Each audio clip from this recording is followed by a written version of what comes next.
So I want to present to you my good friend and a person that I'm very honored to introduce, Erik Peper. And he wrote a wonderful book, which is Tech Stress. Oh, what an awful thing, tech stress. We have a lot of stress over tech these days. And Erik, tell me, why did you write the book and what is the need of people? Why do they need to read this book and work with it? I understand it's a workbook, right? Well, thank you so much, Meir, for the opportunity to share these concepts. The reason I think this is so important is because without any awareness, we are all of a sudden connected with all technology. We use computers, we use cell phones. They're great in many uses. However, we forget that there's also significant negative consequences for being captured by the devices, and by understanding some of the mechanisms, how come we're captured, by understanding why is it that we get exhausted by the end of the day when we are doing Zoom, or we're sitting at the computer, or we're looking at the cell phone. Why is it that we have neck and shoulder tension? We get Zoom fatigue. We feel exhausted. Why is it? And so the important thing to say about you, Erik, is that now you're a professor of and creator of holistic health in San Francisco State University, a very revered university in the state of California. And people come to you from all over the state. And the other thing is, you definitely mastered the whole issue of awareness, because you were teaching and you are known all over the world. And I can testify for it because I talk to people in Tel Aviv, far away from here, 15-hour flight from here. They know all about you. So you are master, and you're known as a person who does good work with biofeedback and taught biofeedback to many, many people. And biofeedback machine shows people what happens in the body. So your whole life work is to wake up awareness in the body so we can do what we need to do with it. Absolutely, and that is one of the underlying themes that let us write the book as well. Because when people work at the computer, we have no idea. We're almost freezing in place, that our shoulders often slightly go up, and only later do we feel stiff and achy, or that we're looking at the screen, reading, and we have no idea that our eyes converge and the cilia muscle around the lens tighten, not just for a moment. They do this for a long time period, and that unawareness leads to often disability, pain, and discomfort. That's why. What would you say to people who say, I'm tough, I don't need to be aware, I'm healthy, nothing is going to happen to me. So I can slouch all I want, strain all I want, then I can take a walk and everything is okay. For some people, in all honesty, that's maybe all they need. We're all different. However, for most people, what we found is the following. This is where I disagree with you. I think that everybody pays a price for it. I think that some people pay immediate price for it. They're luckier. And some other people pay a price later on in life, and then they collapse and they don't know where it all started. I basically agree with that concept, but I'm also aware that people are biologically, emotionally different. You know, a friend of mine once said, some of us are like Arabian racehorses. We charge out, but we can only go for a short time, and others are like Belgian plow horses. Know your own rhythm as well. But let me Hold on. But you know, I know about a book about aging. When a person wrote about the book, he said that many people were very strong throughout their life, and then in the 70s collapsed. Totally. Other people were actually sensitive to something, knew how to handle it, and lived to be 100. I'm absolute. How we use ourselves develops our structure, and our structure in time limits how we can use ourselves. Let me give an example of just the point you made. We were doing a training group at San Francisco State. I'll never forget this. This was my first lesson. And we had all these people. We taught them the awareness. We taught them to interrupt themselves. We gave them a little practice that every 20 minutes, 30 minutes, they're supposed to move and do something to be aware. And we had this one man who said, why should I do this? I have no problem at all. I feel perfect. Well, we finally persuaded him to do this. He then took these breaks every half an hour, just for a minute or two, to just move and wiggle and do stuff. And he came back the following week, and I'll never forget his phrase. He said, you know, there's life after 5. And what he meant was that this, for the first time, he became aware that instead of being tired and exhausted by the end of the day, which he thought was the normal result of work, that he had much more energy and he felt alive. So in that sense, your point, Meir, is totally superbly well taken. And so the key is for us to become aware, to remember that when we're slouching, look what happens to my body posture when I slouch, which I do automatically, looking at my cell phone, the iPhone neck, looking at the screen to see it better. I bend forward, but when my head bends forward, all of a sudden this becomes a massive weight, which puts about the equivalent of 60 pounds of work in the back of my neck and shoulders. That means this area tightens, contracts, and I am unaware of that cost till days, weeks, months, years later. Let me give us a very simple example for muscles, because muscles should be tightening and relaxing to regenerate. The point you make so often about vision. I want to focus my eyes nearby, and then I need to look at the far distance to let them relax. And if I alternate back and forth, I tend to do better. So as the person is sitting, don't do this while you're driving, by the way, then all I like you to do is just lift your right foot away from the floor. Just do this for a moment. You can do it, it's not too hard. Keep lifting it away up, an inch or so from the floor. Just keep holding it up.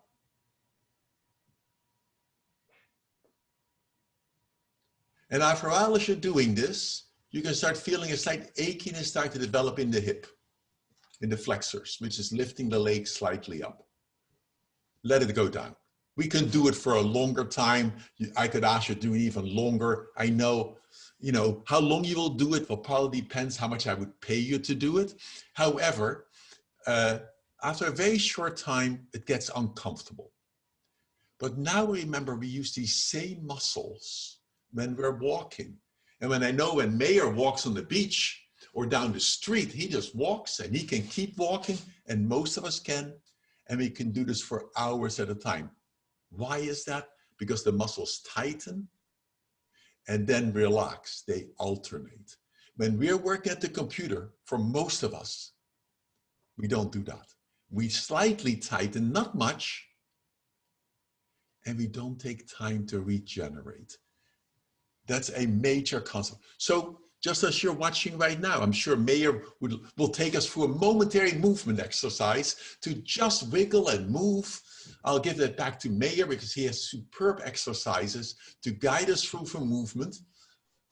And just Meir, maybe you want to just guide us through for one? I'll do it. I'll just stretch for a moment. Just all of you, just stretch. It makes no difference how you do it almost. There are differences.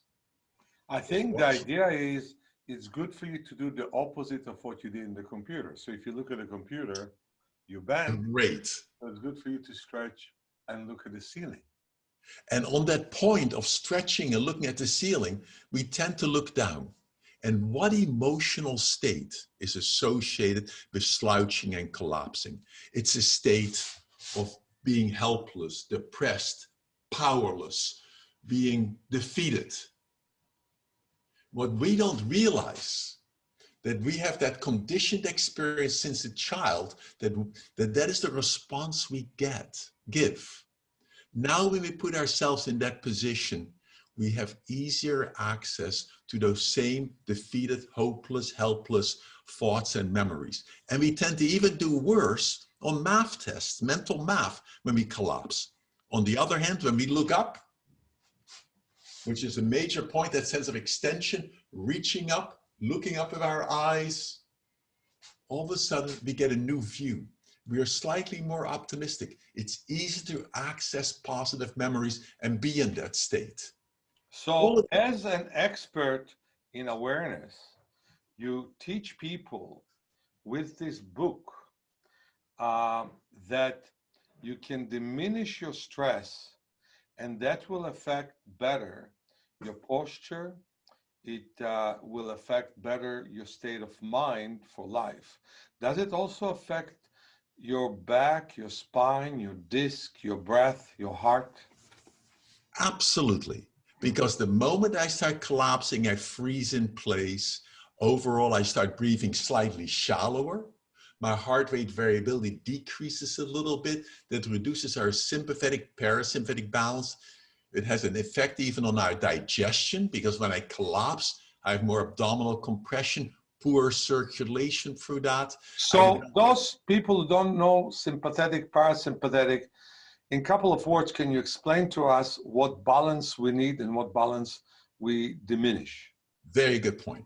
Health is the ability to be excited, to respond, and to recover and regenerate. So the sympathetic side is where my heart rate tends to speed up. It's for defense, it's for activity. And the parasympathetic side is for rest and regeneration. And normally we move back and forth. We get into trouble if we're only giving a stress response and stay up. So that's why you wrote the book, Tech Stress. Yes, you got it. How to balance your body and not to be in a state when the stress is high and the relaxation is low. And that's why the book is so valuable. So can you tell me something about your coworkers, like Richard Harvey, who is a PhD, and Nancy Fass, who is a master, right? Yes. I feel so lucky having both co-authors. Rick Harvey is just brilliant and knowledgeable about the scientific detail. He really kept that science honest. And Nancy Fass was superb in making the book readable for the general audience. Just like the question you asked about sympathetic parasympathetic activity, we may just write that down, but it needs to be written so we can understand. And the book, in fact, one of the major themes that's unique about the book, I think, Meir, is the concept of the evolutionary traps, that we need to look at ourselves from an evolutionary perspective. We eventually are here because we successfully thrived and we developed adaptive behaviors that let us survive. Now, however, these same adaptive behaviors that let us survive in the past get activated too many times, and they may induce illness. And that's easily... So the stress of being in front of the computers too long, of sitting uncomfortably for too long, affects the balance of this nervous system, which is an ancient nervous system. And that's what you want to teach people to do to get out of that stress. Absolutely. And just think about it. Many people respond to their notifications 86 times a day on their cell phone. Moreover, when you're together with people, many of the students, when they feel the notification going on their cell phone, they interrupt. They're talking with each other. They quickly look at their cell phone. So the cell phone guides them, and it's more important than the interaction that they are focusing on. Yes, but what is so sad is that the person who they were talking to feels almost dismissed. They feel emotionally disconnected. They're breaking this social bond almost. And do you feel that way as a professor in the university when you have a bunch of youngsters looking at their phone while you're talking to them? Absolutely. And more importantly, they all report that they also feel that way, and yet they often will do it to others. So that leads to one of the recommendations for families especially, is when you're together for dinner, lunch, put the cell phone away from that room so you're totally communicating in person with each other. Because every time Even when we're talking, I feel the cell phone going, and I for a moment make this momentary covert, want to look at it. I have just broken a social bond because I can feel we're no longer connected. You know, it's interesting. So your book does much more than its name says, tech stress. Your book helps our social life. Your book helps people to get out of stress that they are not aware of. And you're the best teacher of that because you are a professor, you've learned, and you were helped by your co-workers to write a book that every person can easily understand, every person can practice with, and it's a gift for their life. So we at the School for Self-Healing, and me specifically, I'm recommending for everybody to purchase the book, to work with it, and share it with friends. Meir, thank you so much for the support, and it matches, I think, your work superbly as well, because the vision parts in the book even apply equally to that. The lesson I learned from you is just like for my shoulder muscles when they tighten and let go, which I'm unaware of. In vision, I need to do the same thing. I need to look at the screen, and then I need to pause, look outside, look at my lovely tree to relax my eyes, then go back or blink or do many other things. Yeah, well, let me tell you something that I will take responsibility for and not you. Can I do that? Sure. All right. I believe that most blinding conditions of the eyes these days, especially in mature adults, have to do with poor blood flow to the visual system. And tension in the neck and tension in the shoulder is like squeezing the blood vessels from going to the head freely. And for that reason, every teaching that you have, and that's again why I support your book, and I don't support that many people. You're probably the fourth person I've interviewed for our YouTube channel, is to learn from this master, from Erik Peper, who's really a wonderful professor. By the way, Erik Peper is 76 and he looks 50 in my eyes. But to learn from him how to reduce your stress so you don't pay a price for it day in and day out, and don't pay a price for it later on in life. Totally in agreement. And remember, we are a system. We are not just the computer. We're not just the body. We're thoughts and emotions. We're the equipment all together. Health is when they all work together appropriately. Thank you so much, Erik. I really think it was informative. And I have a feeling that many hundreds of people who would look at our YouTube channel will enjoy this interview.